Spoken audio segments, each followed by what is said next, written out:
What time is it? It's sleep o'clock, isn't it? The hour of the wolf. Are the Americans awake? Am I even going to have viewers? I don't know, but I can't sleep. I can't sleep. I saw the most cringe video game ever, and it keeps me awake at night. The characters, the harrowing visage of the characters. I gotta say, Americans are now absolutely perfect at making characters that are horrifying. Okay, I just got a post now. It came up on my screen. Mutahar uploaded a video saying he deleted Twitter because of a cost-benefit analysis, and it didn't make sense for him to spend time on it. Yeah, I don't buy that. I don't buy that at all. I will tell you why it's actually good to delete Twitter. At least every now and then. I have seen so many content creators getting canceled over something they said on Twitter. Whether it's a joke, whether it's just like one line, whether it's something taken out of context, whether it's something that, you know, at the time it made sense to say it. But like, for instance, right, imagine when feminism was in vogue. And they would accuse everyone of being a misogynist. If you disagreed with a woman, that's the new definition, right? Or you have like, oh, he's raping me with his eyes. And then you have like a content creator going like, yes, I am doing that. I am R-ing you, you know? Right. Now let's say you say this in 2016. Where the culture is different, everyone understands that people are using that word and they're watering it down to the absolute. I mean, it's not even like they're watering down to the minimum. That they're just changing the meaning of the word. Where like now, if you ask a woman out, you're raping her, right? So within that culture, like people will get the joke. They'll be like, oh well, he's talking to an unhinged lunatic and he's playing around. You know, obviously, he doesn't mean it literally. But now imagine it's 2024 and that tweet comes out, right? And it's taken out of context and no one knows what you're talking about. So yeah, you can get canceled. You can lose sponsorships. You can lose monetization on your platform. Right? So yeah, it's good to clear up your social media if you're a content creator every 3 years or so. Because if you actually said something vile, then people would have canceled you then. Especially if you're like someone that has millions of subscribers. Like everyone sees the tweets. Everyone knows what you're posting, right? If it's public, if it's posted in public, everyone sees it. So, like, if they were to cancel you, if someone was interested in canceling you and you said something that abhorrent, they would have done it then. But what usually ends up happening is, like, 3 years after the event or 5 years after the event, people come up and I think this is why Mutahar deleted the tweet. Now it's possible that maybe he did tweet something that, you know, at the time was fine. Or maybe at the time wasn't fine, but no one noticed it. But he realizes that if people see it now, there would be a couple of issues. So maybe he was an edgy boy. Maybe he did tweet some anime shit. I don't know. I don't know. But the idea, it's like, oh, I did a time analysis and it's just not worth me spending time on it. It's like, well, why did you have to delete it then? Just leave it there. But anyway, maybe it's true. Maybe this is exactly what's happening. Who knows? It's just interesting because like this happened 2 days ago. And it happened all of a sudden. Like, all of a sudden, it went down, and people were wondering, it's like, what happened? What happened? Where is Mutahar? Mutahar? And apparently, we found out where he was. Any videos coming today? Yeah, like every day I upload 4. 2 on my main channel, 2 on my secondary one. Speaking of being late, Wukong came out, and as you probably know, much to the horror and dismay of video game journalists, which are now having to cope with it, because the video game journalists look at Wukong and they say that the game lacks the rich American diversity, and that the game apparently doesn't have any inclusivity, and you know, there's not enough gay people, and there's sexismus at the company that is sexismus, right? So like all this shit. And all of a sudden, this game is breaking Steam records. Everyone is playing it. Everyone is talking about it. So the journalists now have to go, because basically what they're implying is that if you want a good game, you need to have sexism, and you need to make sure you don't have diversity and inclusivity. So one of the things that they're saying is like, oh, everyone playing it is from China. Like 90% of the players are Chinese. And I'm like, well, aren't you guys fetishizing diversity? Like, isn't this what you get off on? Like, don't you want that? Like, you now have a game with 90% Chinese representation. Like, you should be stroking your schnitzel based on this. Like, this should make you wet at night. Like, what? But the reality is like, what? Okay, so a Chinese person is valuing less than an American when it comes to polls and opinions, right? Like, we don't care because they're Chinese. That's interesting. Very interesting. The second thing, and this was hilarious, is they're accusing that the players are bots. Now, here's the thing. I can understand botting on social media. So, like, you have more likes. Like, more people are subscribing to you, right? To do this, like, all you need is another phone or a server or something. And you just create another account, basically, right? Like, you create another Twitter account, and then you instruct it so that it follows a specific user and it gives a thumbs up. This doesn't cost anything. But to bot a video game, that would require that you purchase the video game. So you're spending like $70 in order to purchase the video game. And then you launch the video game. And you need a machine that can run the video game. Like, this is not something you can do from a smartphone. You need an actual PC with the capability of running the video. I'm not saying that it's impossible. Like, it would be possible that you have like an internet cafe and all of the computers there, they're launching Wukong so that it appears on Steam that more people are playing. Like, it is theoretically possible. But the level of expense that would be required in order to create like millions of fake accounts that are doing this is batshit insane. So like, all these journalists are spreading a very harmful and dangerous conspiracy theory that I would say it's even racist because it's against the Chinese people. Like, what have the Chinese people ever done to IGN to warrant just such blatant racism? Absolutely despicable IGN. Absolutely disgusting, vile, and you dare I say, gross and offensive. So yeah, like, it's surprising, you know, like, gamers, we need to be more in line with modern morals, right? Like, we need not to just not be racist, we need to be anti-racist, and we need to take the fight to IGN. We need to tell IGN that we will no longer stand for their blatant hatred, racism, and vile and repugnant attacks upon the people of China, who did absolutely nothing wrong. What is your Steam? I'll send you Dustborn. No, Nightmare. You will not send me Dustborn. Like, this is something that I think the United Nations should classify as torture. Like, seriously, it should be, like, next to waterboarding. Like, if you were to tell me that I'm locked in Guantanamo Bay, and I can get either waterboarded or I can be forced to play Dustborn, I would hesitate. I don't know what I would pick. Like, that itself would be a torture. Like it would be psychological in nature, because you have to choose, like, which one of these evils do you want to subject yourself to? Play Dustborn or... Like, just so you guys understand, because many people just fail to grasp the Dustborniness and the cringe that this game is capable of producing. I will show you, because I made a video about the art style. Today I'll make a video where I actually show the gameplay. And I just want you guys to know, this is the actual game, right? So I'm going to show you a scene from the game. Look at this.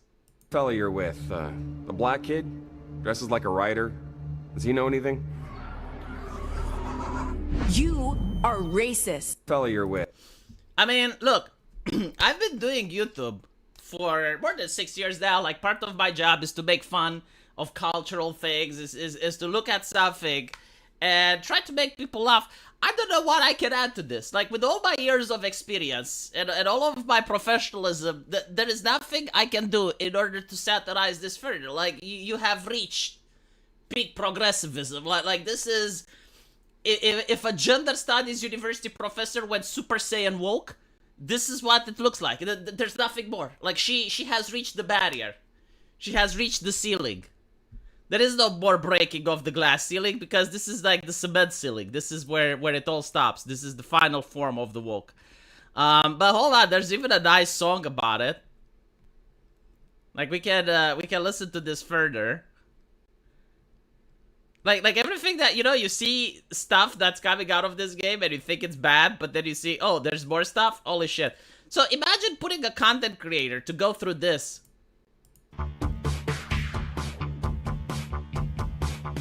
We're the aliens. We're the refugees.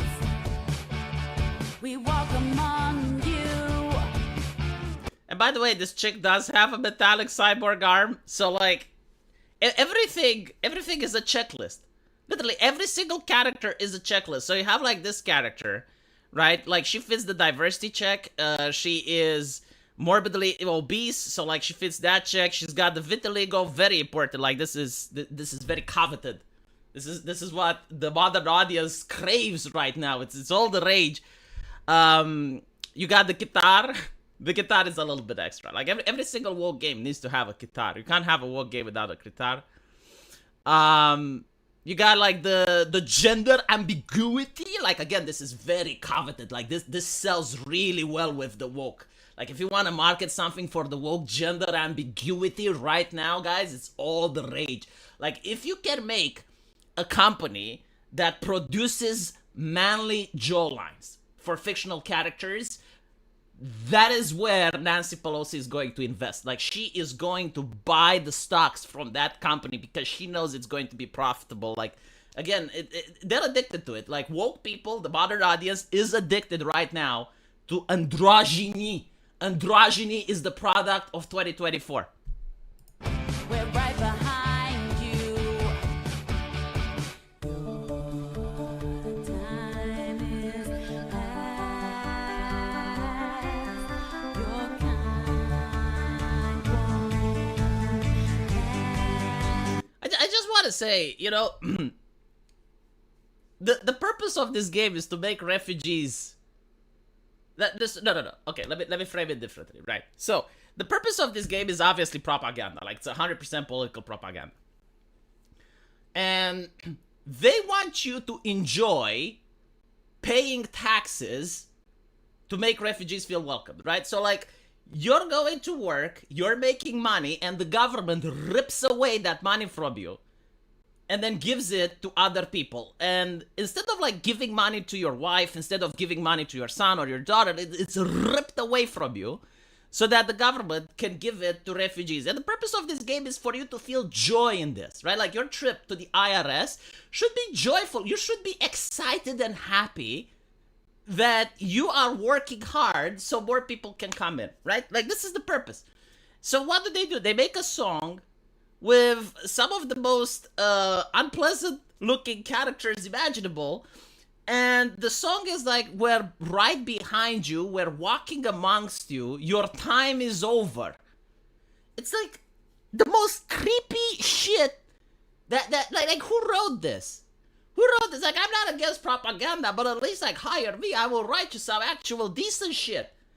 This is like the song that you would expect Nazis to sing, about Jewish people or something. This is what I would expect Goebbels to come up with. It's not the opposite. No. This is like a left-leaning song. This is progressive. This is going to make people more sympathetic with the democratic cause. It's like, your time is over. We walk amongst you. But holy shit, wasn't there like I forgot which movie, the Vampire Queen. I think like Disturbed or Godsmack. It's like they had the song, and it's like, we walk amongst you, feeding, raping, and they were talking about vampires because like they looked like humans, but they weren't. So like the song was supposed to be in a scary movie, like it's bad, right? But now you have it the same version, but it's positive. It's like, what the fuck? We're the Dustborn. This bug is airborne. Where the new porn sings the lady that is morbidly obese and the other lady which has a metallic arm. And notice how like all of these characters are desexualized. Like, I'm not kidding. There was an army of Karens in a diversity office, and they were looking at the characters, and they were like, okay, how can we make him so that not a single heteronormative straight white man can possibly find them attractive in any way, shape, or form? And they're looking at this character. Okay, cut off her hand. Cut it off. Just remove the breasts. Like, we don't want to see even B cups. Just flat chest. More cholesterol. Just cholesterol. You know, more cholesterol. Okay, enough cholesterol. Put glasses on. Short hair. Cut her hair. It's like, come on. Someone may find that attractive. What the fuck is wrong with you? So like they did this with every character. Like, desexualized them. And pump queerness. Like, more queerness. More queerness. More. Okay, enough queerness. Like, if you look at the male character, he's okay. Right? Like, the male character actually is something that I could see a woman that's an 8 or a 10 be comfortable with walking with him on the street, right? Like, he wouldn't be, she wouldn't be ashamed that her girlfriends get to see him and they're laughing at her, right? But all these ladies, like, I don't see a heteronormative man walking with them on the street and not be at least concerned, oh God, if my friends see, they're going to laugh at me. So like, right, they're completely destroying anything that has to do with heteronormativity, and they're even saying we're the new porn, right? Because, like, this is what it is. Like, if you read the academic papers, is what I'm saying on my channel, they want to abolish gender. They're very explicit about it. They say about it, and governments are the ones that are supporting this, because apparently this game got millions of dollars in grants from government entities. So it's the taxpayer that's funding this, and this is why they don't care if the game sells or not. Because you again, the thing that really ticked these people off, like you could call them everything, you know, you could call them and insult them and say whatever mean things you wanted to say, but there was one thing that really triggered them. There was one thing that really pissed them off, and that was fake geek. Like, if you call these people fake geeks, they would freak out. All the other insults, they would run out of them like water on a goose's ass. Or was it water on a trench coat? Right. But if you call them fake geek, watch how they squirm, watch how they struggle. Because the whole thing was that they weren't into video games. They didn't care about video games. They didn't care about making interesting characters. They didn't care about creating immersive universes. They didn't care about any of this. The only thing they care about is making a quick buck, is making the grift, is working at the corporation, right? So they don't care about what Blizzard made. They don't care about Blizzard culture or how to make the new World of Warcraft. What they did care, no, like, I want to work at Blizzard so I can make money. And I can get prestige because Blizzard is prestigious. But I don't know how to make video games. I don't care about video games. Orcs and shit, no, I don't care. So what they ended up doing is like, okay, well, now they got a job at Blizzard. Now they're making money, and they want to bring their friends in as well. So how do they do it? Oh, well, Blizzard is rampant with sexismus. Oh, so much sexismus everywhere I look. There is sexismus. Look over there, also sexismus. So they got people fired, and they hired more of their cronies. And yeah, basically this game is shovelware because it's sponsored by the government. So it doesn't really matter if it sells or not. The only people that are losing are the taxpayer. But you know, like, culturally, constantly sounding the alarm and saying that, no, it's bad, you at least create the possibility for indie games to go in. And there are certain platforms, like Steam, for instance, which actually does benefit from having good games. Steam is one of the only platforms that I can think of which benefits directly from user and consumer happiness. So Steam actually benefits if people buy games. So they're incentivized in selling games. There are other platforms that don't give a shit about it, right? So, like, for instance, the way Twitter used to run. They didn't care if you get engagement. They didn't care if you actually enjoyed the platform. They cared about, okay, can we get grants from the government? Can we get people to buy the blue check mark under the table? It used to be like $10,000 or $15,000 to buy a blue check mark from Twitter. That was their business model. Can we harvest data from people and sell it to third parties, sell it to advertisers? Can we harvest people's private information? That was what it used to be, right? So they didn't care if you're happy using their platform. They didn't care if you're having fun using their platform. No. But Steam actually does care in selling good games. So they are incentivized on making good products. Why always the villain for these freaks are relatable and normal people? Well, because the woke ideology operates on certain premises that are disconnected from reality. So, let me think about a villain. Okay. Usually the characters that woke ideologues create are incredibly arrogant. And they're incredibly morally righteous. But not supporting good morals, mind you. It's just like they're convinced that their twisted worldview is the correct thing. So when you have like the boys, right? Like who is a morally righteous character in the boys? Well, apparently Starlight. Okay, so you're looking at Starlight, and there is a scene where she just flat out kills a civilian for no reason. Like the guy is driving a car and they need the car. So she stops them and then kills the civilian, right? So, like, Starlight is a murderer. But she's acting so superior. She's acting so righteous. She's acting, right? So when you have Soldier Boy kicking her ass, everyone is cheering. Because at least Soldier Boy doesn't go around preaching to people about his righteousness. No, he's just a human being. He's got, like, negative and positive aspects to his character. He's the type of person that has good and bad. Right? Like, he's got a... And it's the same with Homelander. Like they keep saying, oh, why do people like Homelander? And it's like, well, okay, let's look at Homelander's past, right? Like, he has been through an insane levels of child abuse. He can't find a connection with anyone. The moment he tries, people just use and manipulate him.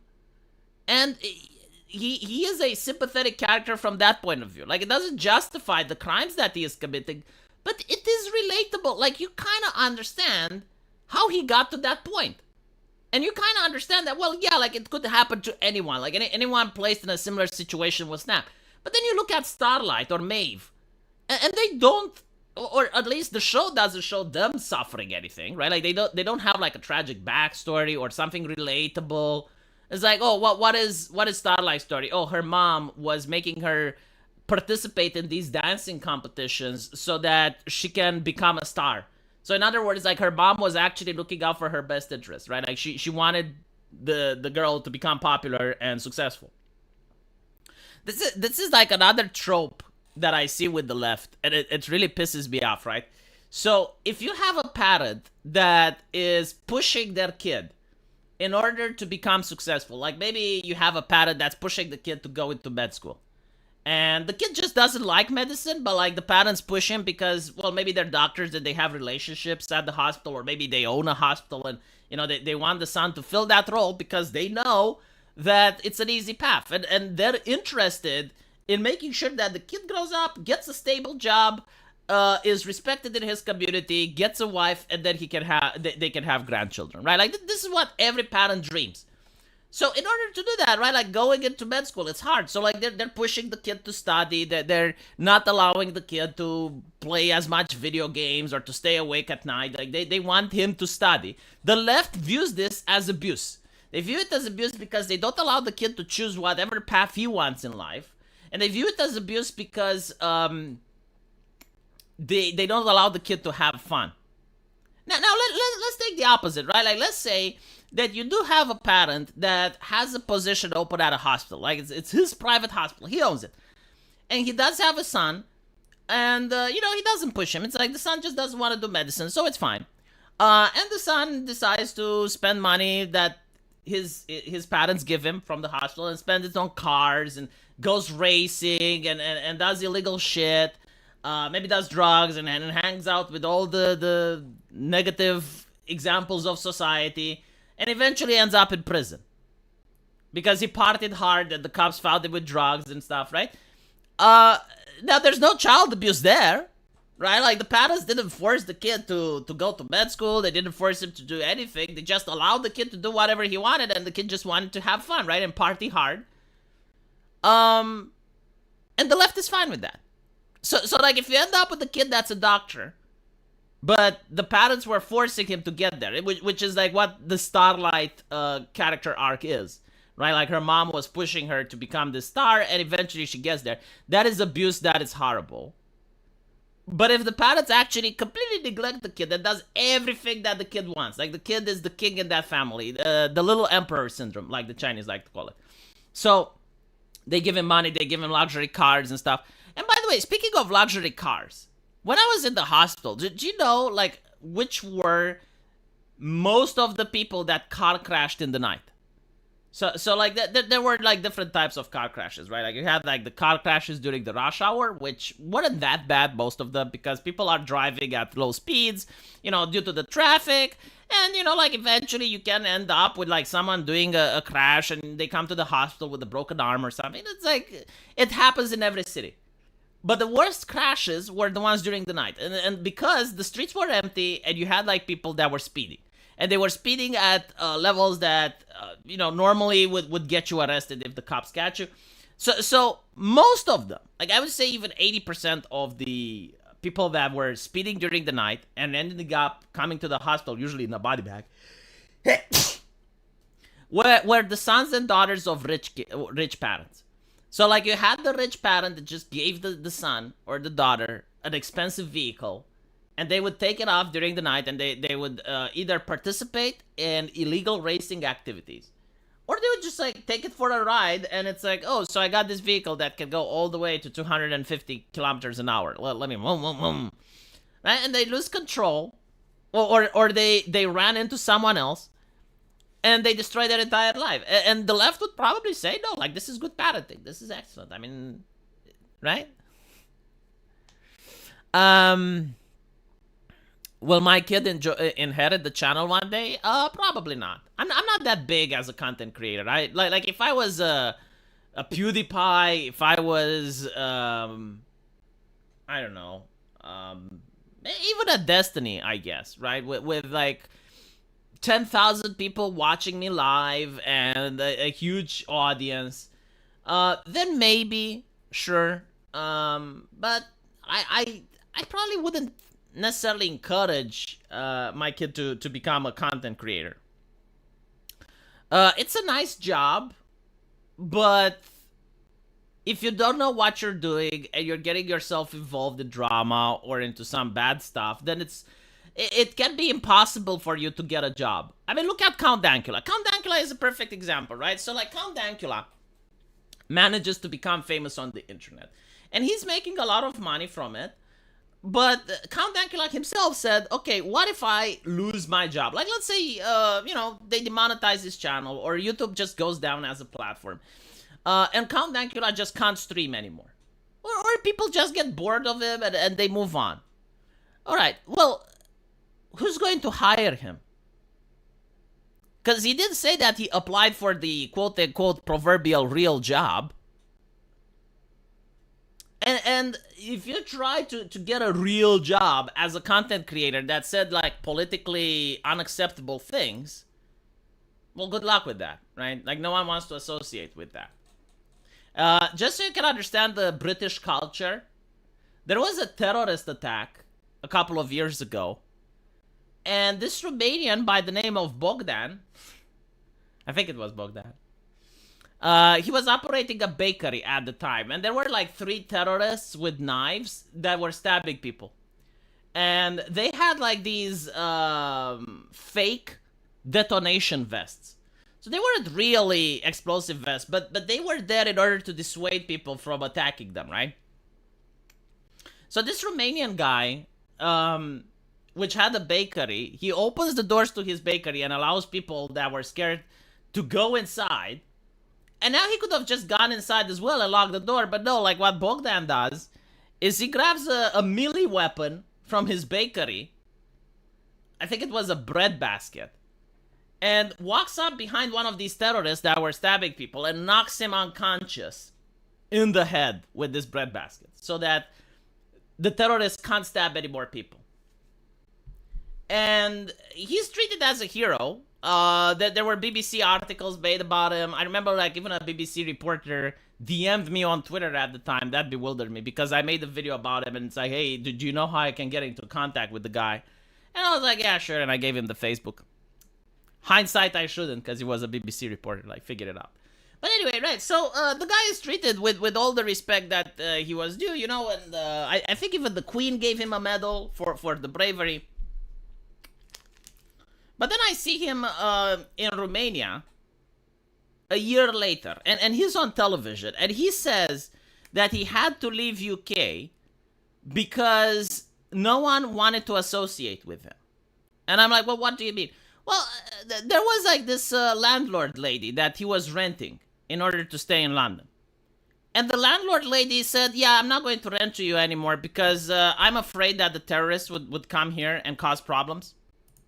Because, you know, you upset the Islamic community and we don't want any repercussions. Now, this is what the landowner told him. And this is like on Romanian television, right? So, basically, you have a country where, just so you can understand, right? Like you have a terrorist attack, right? And this can happen to anyone. Like, you're walking down the street, and all of a sudden, like, this guy starts stabbing people. That you would be thankful if you have someone that tries to stop that guy, right? Like, they saved your life. How do you repay that? Like, you create a culture where anyone that tries to stop an event from happening now can't get rent, and now is treated like they're radioactive because, well, I don't want you in my house because you attract the negative energy.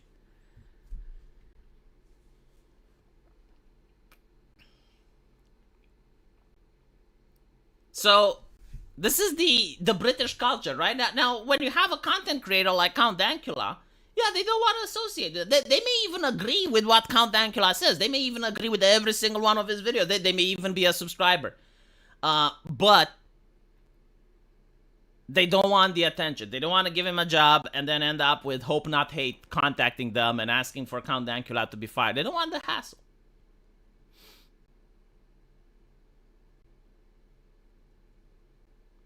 He should have tried to de-escalate. Yes, he should have got, excuse me. I don't know, should I call you a terrorist or not? Because I don't want to be offensive. But, like, can you please stop stabbing people? Like, it's not okay. Like, let's just put the knife down. Let's have a normal conversation. Like, what do you want to achieve here? What is your goals? Like, why?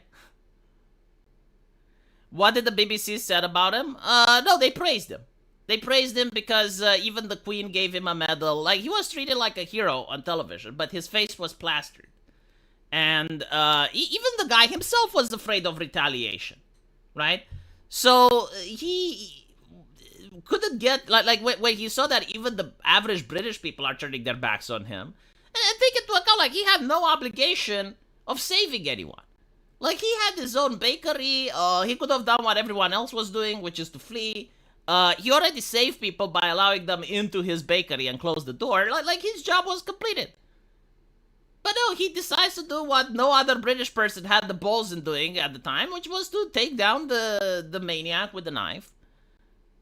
And then his reward was that, yeah, like, on the surface it was celebrated, but the reality was that most British people just didn't want to do any type of business with him because they were afraid. And it's like, okay, well, if that's your society, and if that's how you create the culture around, like, people that are genuinely trying to help, then don't be surprised when you have less people helping. You have the same situation in the United States. I remember, like, two events that really shocked me. They were both in New York, I believe, right? So, one of the events involved a mugger which was trying to steal the purse of a woman. And he gets confronted by the Good Samaritan. And the Good Samaritan is asking him to leave the woman alone. And the guy gets really angry and upset because his criminal activities were interrupted. So the Good Samaritan pulls out a gun. Now he does what you're not supposed to, because in America it's like you're only supposed to pull out a gun if you want to shoot. But no, like, he just, like, it shows that the Good Samaritan didn't want to kill the mugger. He just wanted the lady to be left alone, right? So, like, he pulls out a gun, and it's just, like, visible. He's not pointing it yet, but he's basically showing, like, look, idiot, I'm armed. Fuck off. You know, like that was like the intention. It was just to brandish the weapon so that the guy leaves the lady alone. What does the guy do? Decides to charge the Good Samaritan, which seemed to have been a fatal mistake. And the Good Samaritan puts down the thug. Now, what does the lady say? What does the lady say? Well, the lady is apparently upset that the mugger died. And she was like, oh, like, why did this happen? Why couldn't there be another way? And blah, blah, blah. So, you know, like you're reading this in the paper, and the next time you see a woman in distress, there is a question that goes into your head which shouldn't. Like, this question shouldn't appear in any person's head unless you live in New York. Probably California and Portland as well. And the question is the lady in distress reminding me of my daughter or wife? And I should intervene? Or is the lady in distress remind me of the lady that I read in the newspaper that is more concerned about the safety of the mugger than they are about their own well-being or my own safety? Right? So, like, normally in my country, this question doesn't pop up. Like, you see a lady in distress and you're thinking, wow, this could be my daughter, this could be my wife, I need to act, right? But in America, in New York, like, they're more open-minded. To you know, they don't have, what do they call it, redundant thinking, right? So, like, you need to be more progressively oriented, and you need to ask the other question, but what if she's a Karen? What if she is the type of person that actually supports and cares about the health and well-being of the person that's attacking her?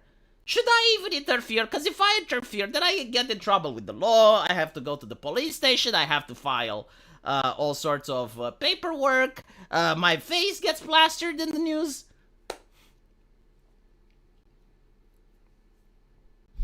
Now there's another interesting thing, which also happened in the US, and this is something that I'm pretty sure all of you know.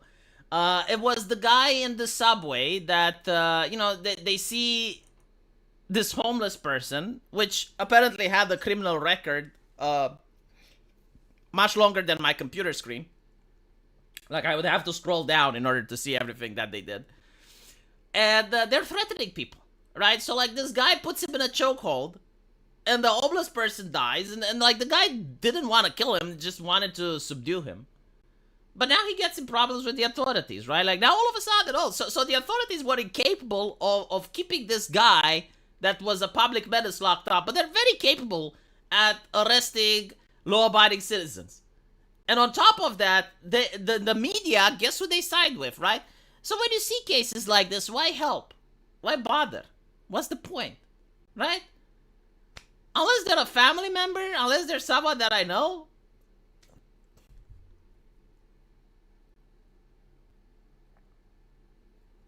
Don't delete the live stream. You know what? Maybe I should make it like how would DSP do it?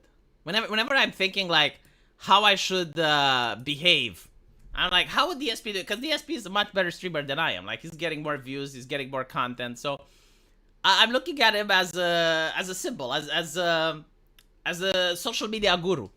And I think like DSP would say, if I get this amount of super chats, I won't delete the stream. So maybe that's what I should go. I'll probably ask for Wukong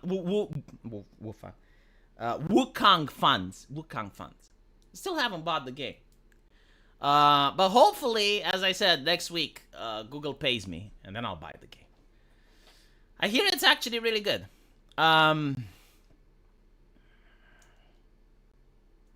Chat, what do I do? What do you want me to do? Yeah. No, I need to ask, I need to ask for tips. It's what DSP would do.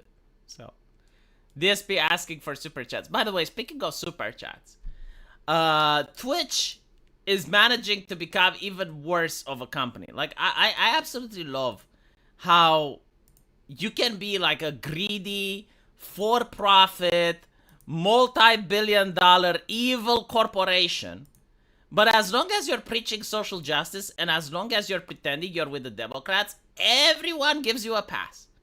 Everyone thinks, oh, this is just normal. This is, yeah.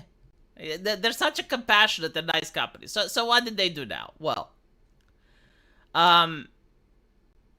you guys know that on YouTube, if you want to support the content creator, there are several ways to do it. One of the ways to do it is to donate to my Patreon, right? Or to my subscribe stars. So you go there and you go to Patreon and you donate how much you want and you get some buyer's remorse in exchange. You can have just direct super chats and YouTube takes a cut. I take a cut. You know, everyone is happy. You can also have memberships. So like on YouTube, there's various memberships, right? And you can buy them, and it's like you're basically like pledging a certain fee a month, whatever you're comfortable with.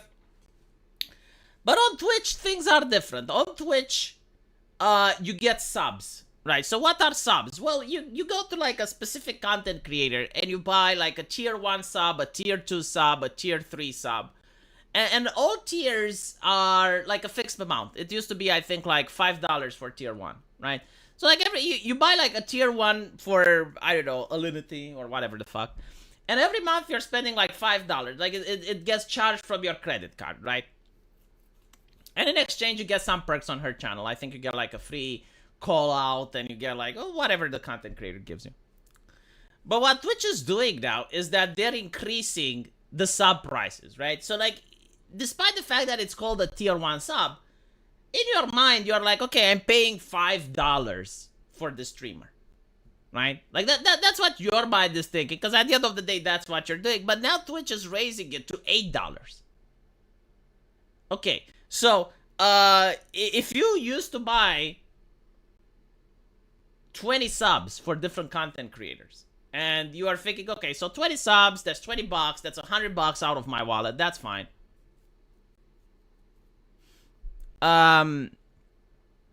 Now, if they increased in price, well, it's $160, right?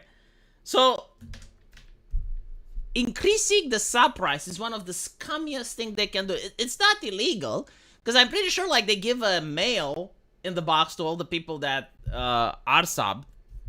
But it's like this cutthroat capitalism, which allegedly the left dislikes, and they're fine with it. They're not upset. Yano Brook has a goal for each stream and the bot that reminds the chat how much is required to reach the goal. He's a capitalist.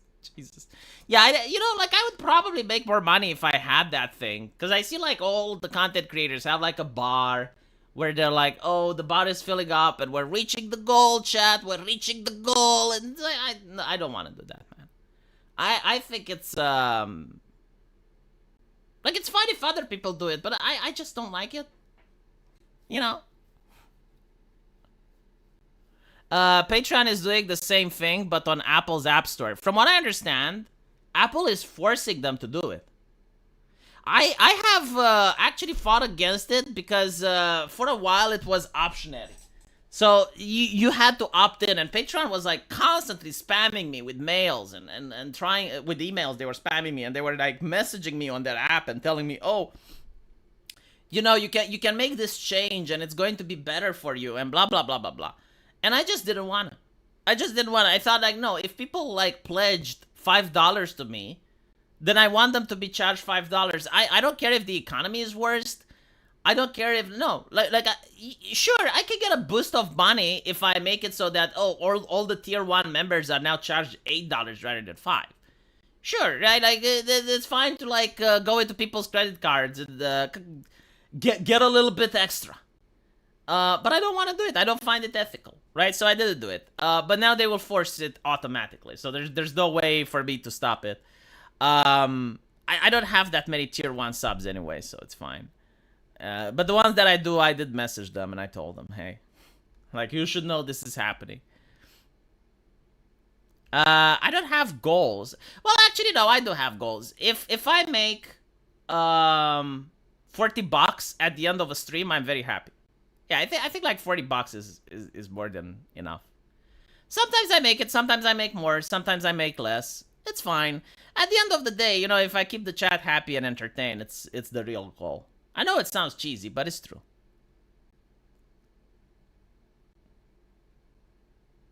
I'm so tired of this modernity bullshit, man. The goal on the screen and the parasocial shit and all that. Yeah, no, I will tell you how these things work, right? People do what's working. Like being a streamer is a job. It's like working any other type of job. You do it because, like, number one, you may believe in doing what the job does. right? So like if you're an engineer, like maybe you like building shit. If you're an artist, you like drawing stuff. So like part of the reason you're doing it is because you genuinely enjoy doing it. But the other reason is that you need to put food on the table. So like you wouldn't be able to do it unless you get paid. So like being paid is also part of the job. Maximizing revenue is also part of what a content creator does. But there are ways to maximize revenue, and there are ways that don't work, right? So like what works? Well, apparently putting a goal bar at the bottom of the screen and encouraging your subscribers to fill the goal quota. Well, apparently that works, yeah. So like the reason you have it is because whenever someone does it, they make more money than if they don't do it. So you shouldn't blame the content creator, you should blame the people donating to that. Like really, you guys are the ones that are creating the trends. Like if you guys enjoy being able to receive like all sorts of emojis and shout outs and stuff like that for donations, then that's what content creators will do. I don't have $40, but here's 150 MYR. What is MIR? Is that from the Myanmar Republic? Holy shit, Sirkadin, thank you so much. Take your family to McDonald's tonight. Well, I can't take my family to McDonald's because the baby is still too small. But I can go to McDonald's and bring them, and like $70 is probably accurate for how much McDonald's costs right now. Jesus, I can hardly believe that before 2020, a meal at McDonald's was around like $10. And now, like, the prices just, I don't know what happened, but they exploded. Oh, God. No, like, the baby is still small, and I decided, and I got my wife to agree, that we're not going to take him out of the house until he is 6 months old. Because we're both doctors, we both understand how diseases work and how contagious illnesses work and the baby's immune system. And it's actually... There's no reason to take him out of the house before he is 6 months old. You leave him in a bedroom with exposure to sunlight, and you open the window, and there's cold air, there's cool summer air coming through. But there's no reason to take your baby to McDonald's. Absolutely none. And by the way, I really hate other people that do, because babies, they cry a lot. So like you're ruining the enjoyment of other people. Like, other people did nothing to suffer my baby screaming, right? It is what it is. Thank you, Subject to Change. I appreciate it.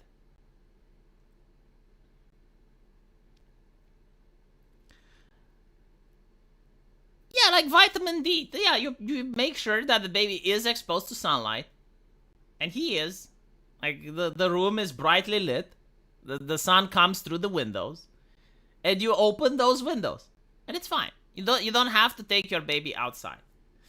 Don't they need to develop their immune system? When they're capable of producing their own antibodies, yes. But when they're drinking milk under 6 months, they rely on the mother's antibodies. So no, they don't need to develop their immune. They will develop it later on. Not to mention the government is just more than happy to vaccinate the baby as much as humanly possible. I still don't understand the purpose of the hepatitis virus vaccine. Like, the Hep B vaccine, right? So, like, when I was at med school, I asked it, and I haven't got a single satisfactory answer. Which was like, okay, so the first vaccine that a baby does... Can I even talk about vaccines on YouTube? Am I allowed? Probably not. I'll do it anyway. Fuck it. I won't delete the stream. I'll tell you what I think about vaccines. I think some vaccines are okay, by the way. Like the polio vaccine, like that's a given. And there's many others. But like one that really bothered me. And maybe some doctor that watches this stream can tell me his medical explanation. Because I couldn't find it. Like after 6 years of medicine, I still can't possibly understand why do babies in the first 24 hours of life require the hepatitis B vaccine. So let me give you my explanation for it, okay? Yeah, Hep B is bad. No, I understand. Hep B is bad. Hep B is a viral disease which affects the liver. And it is bad, right? It's a chronic disease. It's really awful to have completely... It can debilitate your lifestyle. It's not good. But how is Hep B transmitted? How do you get Hep B? Well, you get Hep B, usually from needles, like if you're a drug addict, or if you're going to the dentist and the dentist isn't authorized and they're not cleaning their surgical instruments, right? And you can also get Hep B through sexual intercourse. How likely, like given the demographic we're talking about, which is newborn babies, right? Like 24 hours. When you look at this demographic, how likely is it that they're going to either become drug addicts or they're going to start doing promiscuous sex? I would say that the chances for it to happening are slim to none. I think that in the history of mankind, there may not have been any cases of this happening, right? So the only other possibility would be that the mother has Hep B, which can happen. Yes, like if the mother has hepatitis B, then the baby can get it through the placenta. But surprise, surprise, we do have modern medicine and the mother gets screened. So we already know from the screening of the mother if she has or doesn't have. So when I was in the university, I actually asked most of my university professors, which in Romania, they were very open to talk about it, like they wouldn't just dismiss you. And I asked, it's like, well, where do they get it from? And, as one asked, like, can they get it from the parents? And the answer is yes, but, like, we screen the parents. Like, we know if the parents have it or not. Like, they're screening for it. It's not, just like there was screening for COVID, they're screening for this. It's not. So, there were two possibilities, right? Like, number one, it was that someone by accident may poke the baby with a needle or something, or that they're on the playground and they accidentally poke themselves. And I'm like, okay, like has this case happened ever? Like have you ever heard of such an event? And they were like, well, no, because they get vaccinated. So I'm like, well, isn't that like a little bit of a circular reasoning, right? So we don't know if it can happen because they get vaccinated, and we get them vaccinated so it doesn't happen. And it's like, all right, well, I guess. And the other one was like, what if the screening of the mother isn't perfect? And it's like, well, if the screening of the mother isn't perfect, then why do we screen the mother? But anyway, right, like maybe there's a doctor that has like a more expansive understanding.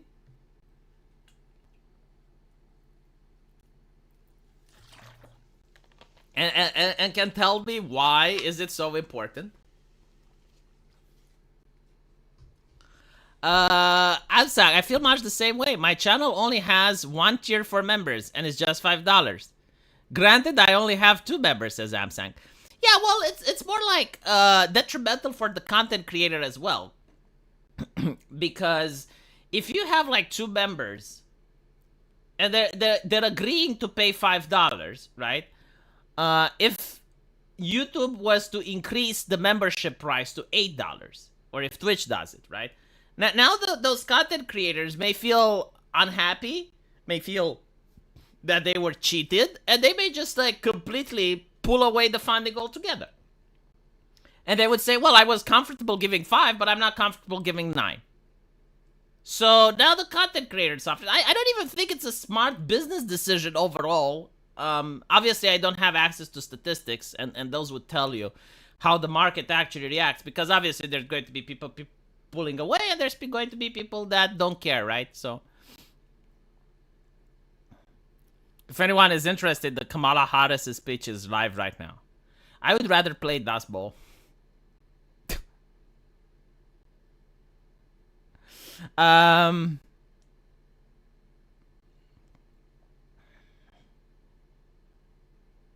Also, how they are getting monkeypox. Oh, that's a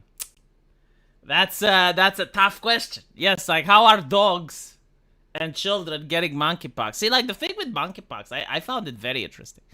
Because it's mainly a sexually transmitted disease, right? So you have like after COVID, all of a sudden like outbreaks of monkeypox happening. Usually in very progressive cities like California, in San Francisco, and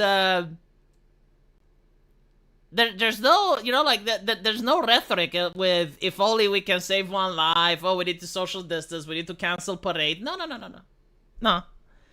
It's just like this is bad, but like don't be prejudiced. Okay, so the reason I found it interesting is that all of a sudden you have kids with monkeypox coming out, and like you have this kid going to school, and he's getting monkeypox. Not a good look. Not a good look. And there's veterinarians reporting that people are bringing their pets with monkeypox. And all of a sudden, the media just shuts up. All of a sudden, it just like magically goes away. Until recently, when the debates sparked again, which is going to be again. I don't want to stigmatize, but you do notice it's like, okay, if the disease is sexually transmitted, and you have a child that has it, shouldn't some questions be raised? I mean, yeah, maybe he got it from a needle. But why is a kid poking himself with a needle? Like no matter how you look at it, no matter how you turn it, certain questions should be asked. It's like, okay, but like, how did he get it? Can we not investigate? Do we not have the technology to figure it out? Like, can we not run an epidemiological investigation? It doesn't just come out from the ether. It's not like the bird flu. They don't have someone coughing on you so you can get it. No, like, usually the person that gets these diseases kind of knows where they got them from. I love different questions, same answers. Correlation isn't causation. No, I'm not saying it is, right? Like, okay. So, diseases that are sexually transmitted, in reality, most of them, they are gotten from body fluids, right? Now, there's two ways that you can get bodily fluids. Either through intercourse, which is why it's called a sexually transmitted disease, or through blood transfusion, right? Both of these cases would be serious enough if you see like a child getting it. Because when an adult gets an STD, it's like, well, he's an adult, right? I mean, he did adult things. When a child gets an STD, well, the conversation becomes a little bit different. Like, the first one would be, okay, well, is it a needle? It's possible that it's a needle. So is the kid on drugs? Who's giving him drugs? Who's the provider, right? Like, again, like, there is some criminality involved. Or maybe he actually went to a hospital, or he went to a dentist, and he got it from there. In which case, we need to shut that dentist down. We need to investigate that hospital because you're putting people's lives at risk. Like, there is no way you can look at this event without seeing that there is criminality involved somewhere down the line. Like, at some point, something that shouldn't have happened did happen. Like, please correct me if I'm wrong, right? Like, this is not like COVID. It's like, okay, you got a kid coming up with COVID. Well, he went somewhere and someone else coughed on him. It's like, there's no crime being committed there. But if you have like a 6-year-old with monkeypox, it's like, okay, well, where did he get it from? Like, let's look at the ways that you can get the disease. Like, how is it transmissible? And work our way from there. And if we find that, well, okay, well, he got it in a way that makes sense, then okay, He was bitten by a monkey. Okay, well, he went to the zoo, right? He went to the zoo and the monkey bit him. It's still a crime because the monkey should have been locked up, right? So someone is still to blame. Like, no matter how you look at it, I can't find a single case where you can have like a 6-year-old with monkeypox that you cannot find a person responsible of some sort of criminal activity for this situation to have taken place. If you can figure it out, let me know. Again, like, let's say that the kid was in a car crash, he went to the hospital, he got a blood transfusion. And now the question becomes, like, why wasn't the blood screened? Who was the donor? How much of that blood still is in circulation? So you still need to make an investigation to shut it down so that more people don't get sick, right? V, the only thing I like about the DNC debates are that they brought Joey out of his cover. He was so animated, wasn't he?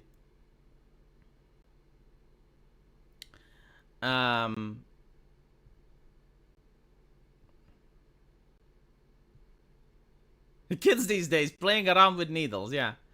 See, now and that would actually be an explanation. Yeah, he went to a park, he found a needle in the bushes, or no, better yet, he went to a Starbucks. He went to a Starbucks or a Democratic convention.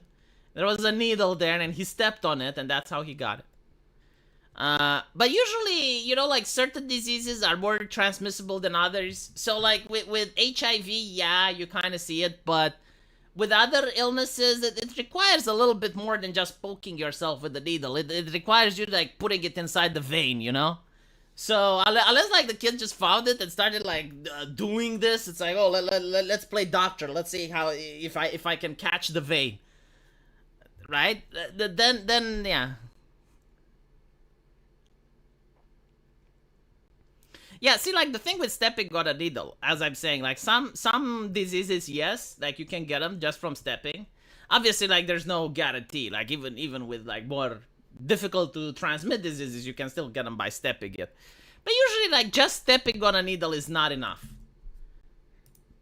And the reason is that we do have an immune system, right? So our immune system, if in the beginning stages, it's very effective. It's more difficult to contain once the virus is replicating rapidly and it's all over the place. But usually, yeah, like the reason like drug addicts get it more is because like they inject the needle right into the vein, right? So like they put it right into the bloodstream. Whether if you step on a needle, yeah, there's still contact with blood and stuff, but it's not like the leg is a lot more less vascularized, right? Rather than just putting it in the what's the legitimacy of the claims from Japanese scientists finding nanobots or self-organizing structures in the poke? Oh, no.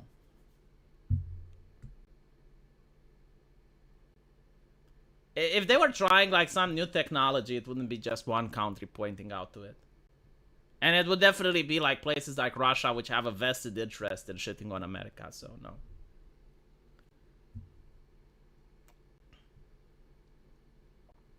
Drug addicts also have pretty shady immune systems.